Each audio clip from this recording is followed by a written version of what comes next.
Hello नमस्कार दोस्तों, मैं अमोल कासार आपका बिल्स ऑफ एक्सचेंज के सेकंड लेक्चर में स्वागत करता हूं। दोस्तों बहुत डिटेल में हम लोग इस चीज को पढ़ रहे हैं और ट्रस्ट मी, अगर आप ये सारे लेक्चर देखोगे तो आपको बिल्स ऑफ एक्सचेंज में जो भी अब तक प्रॉब्लम आ रहा होगा वो आगे आएगा नहीं। भले वो प्रैक्टिकल प्रॉब्लम हो, क्योंकि उसका जड़ कहीं ना कहीं कंसेप्ट से जुड़ा हुआ है। तो आपके ऑब्जेक्टिव में भी मार्क्स नहीं जाने चाहिए इस चैप्टर के, ना तो आपके प्रैक्टिकल कोई सम में मार्क्स जाने चाहिए। तो बिना समय गवाए हम लोग अब जो शुरू करने जा रहे हैं वो राइट द वर्ड, टर्म और फ्रेज। दोस्तों ये इसमें इंपॉर्टेंट कौन से क्वेश्चन है टेक्स्ट बुक के, वो भी मैं मार्क्स कराने वाला हूं। लेकिन सबसे पहले आप इस लेक्चर को बहुत आराम से देखिएगा। आप 1.5 की स्पीड पे देखना चाहो देखिए, कोई दिक्कत नहीं, लेकिन समझिए मैं हर एक चीज को किस तरीके से एक्सप्लेन कर रहा हूं, ताकि आप लोगों को ना वो अगर अंडरस्टैंडिंग हो गया कंसेप्चुअली तो लॉन्ग टर्म याद रहेगा, फिर बाद में रटना पड़ेगा नहीं करके। ठीक है एवरीवन, चलो क्या हम शुरुआत करें? यस और नो? यस सर करके। चलो ध्यान दीजिए यहाँ पे सब, पे अटेंशन। चलो यहाँ पे ध्यान दो दोस्तों। पहला, आप सबको शायद से इसका आंसर आ ही रहा होगा। वन वर्ड आपको लिखना है, 3 extra days which are allowed over and above the term bill. अब ये बहुत इंपॉर्टेंट है दोस्तों। कल भी जब मैंने आपको डिस्कशन किया था आपके साथ, आपको याद है वो 26 जनवरी डेट आया था। वैसे तो 23 जनवरी को 2 महीने कंप्लीट हो गए थे, लेकिन आप 3 दिन एक्स्ट्रा देते हो, ठीक है ना, 3 एक्स्ट्रा डेज। और तब मैंने क्या वर्ड यूज किया था?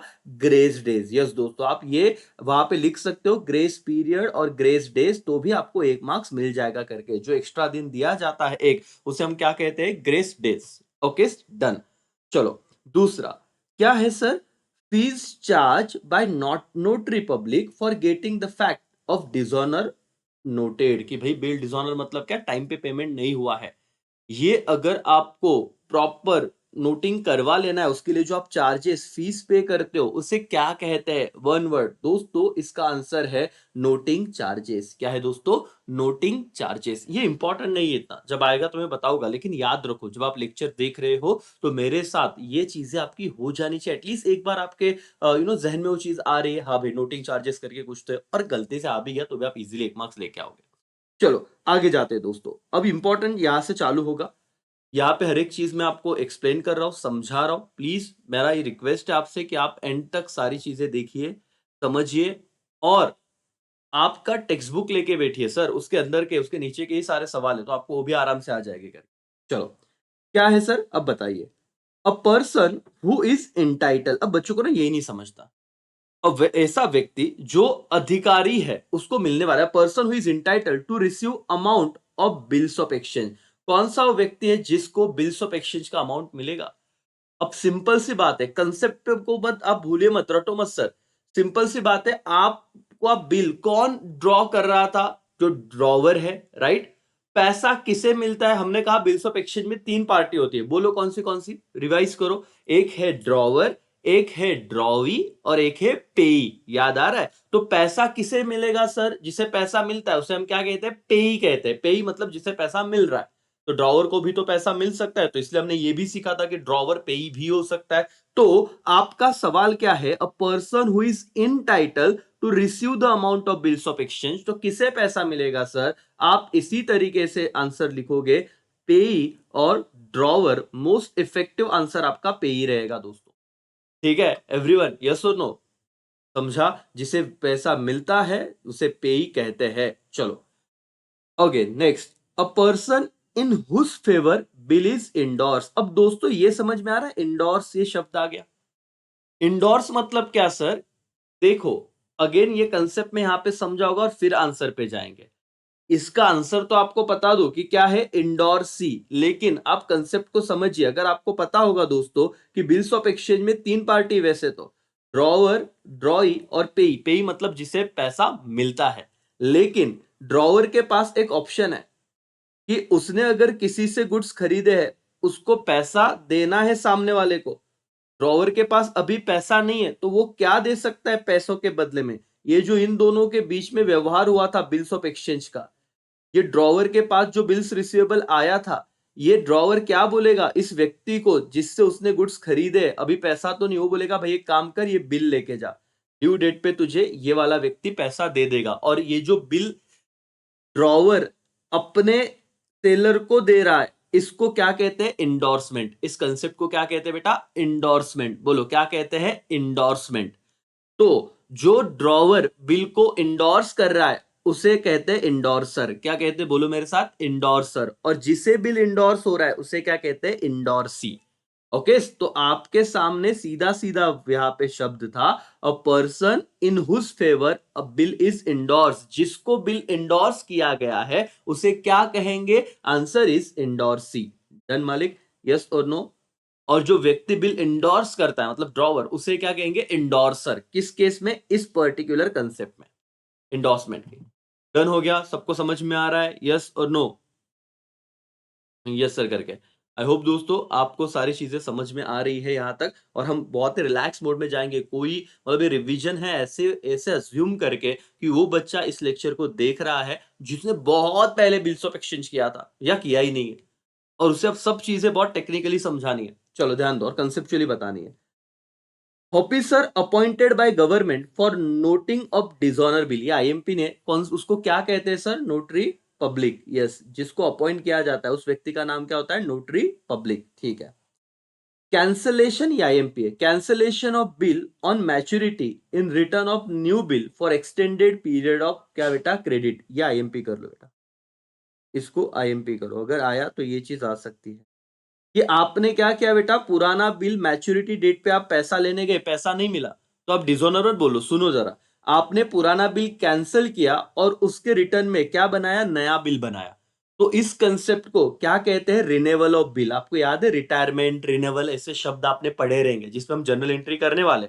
लेकिन ये आईएमपी समझो इसको, कि ड्यू डेट पे ड्रॉवर जाता है या फिर जो होल्डर ऑफ बिल हो ड्रॉवी के पास जाता है, ड्रॉवी के पास पैसे नहीं है तो ड्रॉवी रिक्वेस्ट करता है कि सर मुझे और थोड़ा वक्त दो।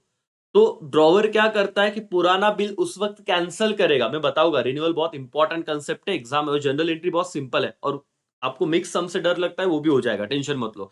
तो जिस केस में पुराना बिल कैंसिल होगा, नया बिल बनेगा, उसे क्या कहते हैं, रिनेवल ऑफ बिल। बोलो मेरे साथ एक बार और, क्या कहते हैं, रिनेवल ऑफ बिल। लिख दो सर, क्या आएगा, पुराना बिल कैंसिल हुआ, नया बिल रेज हुआ, इसे कहेंगे रिनेवल ऑफ बिल। ठीक है।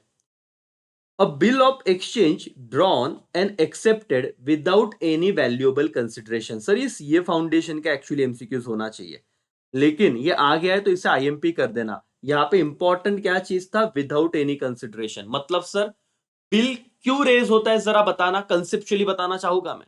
सर आपने कुछ खरीदा है ना, आपके पास पैसे नहीं है, मैंने आपको कुछ चीजें बेची थी, आपसे मुझे पैसे लेने थे, लेकिन आपके पास पैसे नहीं तो आप मुझे बिल दे रहे हो, तो समथिंग इन रिटर्न, कंसिडरेशन तो था, लेकिन कुछ व्यवहार ही नहीं हुआ।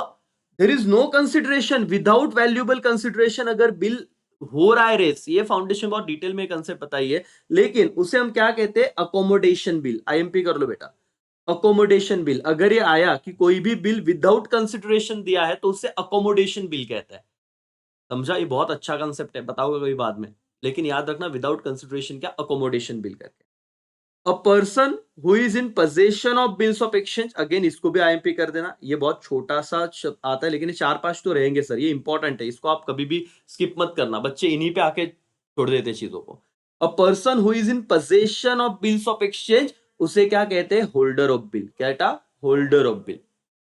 ओके, लास्ट दो बचे हैं। Conversion of bill of exchange into present value, ये भी सर इंपॉर्टेंट है, ध्यान दीजिए।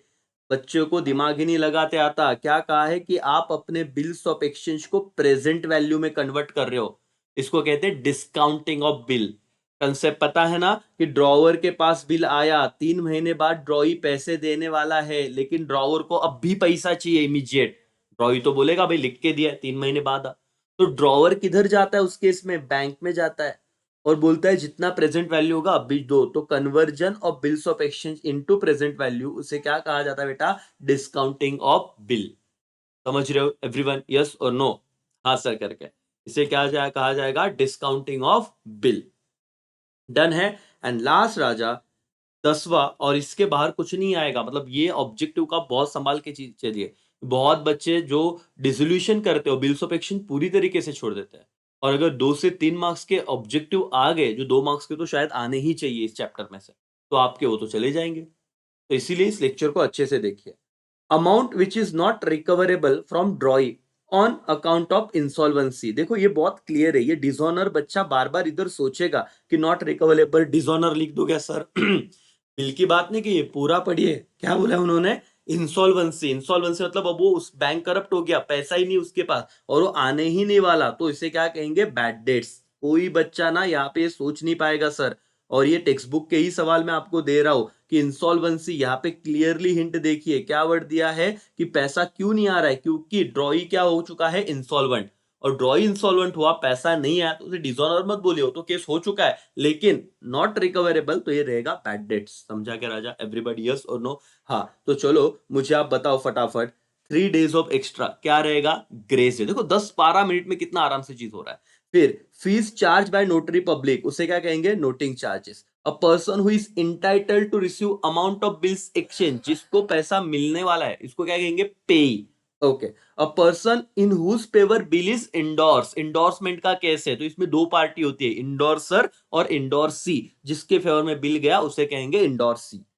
Officer appointed by government for noting of dishonouring of bill, उसे नोटरी पब्लिक कहा जाता है।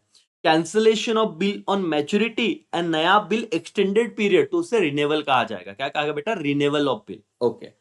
Bills of exchange draw and accepted without valuable consideration, without valuable consideration क्या आएगा, अकोमोडेशन वाला बिल। ठीक है। Person who is in possession, holder of bill. Conversion of bill into present value, क्या, डिस्काउंटिंग ऑफ बिल।